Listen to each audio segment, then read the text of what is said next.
Dan menariknya Ustaz sikit, saya rasa saya kena cerita sikit pengalaman peribadi saya lah. Menariknya adalah saya ni bertuah Ustaz, sebab mak saya dan ayah saya adalah tenaga pengajar sekolah tu. Cikgu dia Ustaz Zahla senang kata. Dan saya belajar dengan ibu dan ayah sendiri di sekolah tu. Belajar kat sekolah, belajar dekat sekolah, dekat situ lah kan. Saya betul lah kadang-kadang kalau zaman sekolah saya dulu, saya akan minta duit sekolah dekat sekolah. Sebab kantin.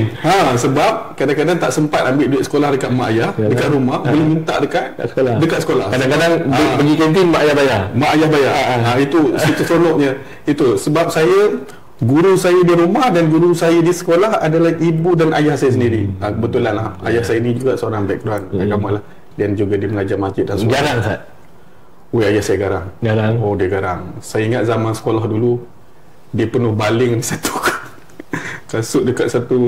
Ayah saya ni garang Ustaz. Saya ingat kawan saya masa belajar dulu, masa tengok belajar dulu, dia kalau start kali kita tengok dia letak buku kan, dia letak buku, dia main Ultraman masa tu, Ultraman dengan raksasa dia kan. Ayah saya masa tu dia mengajar depan.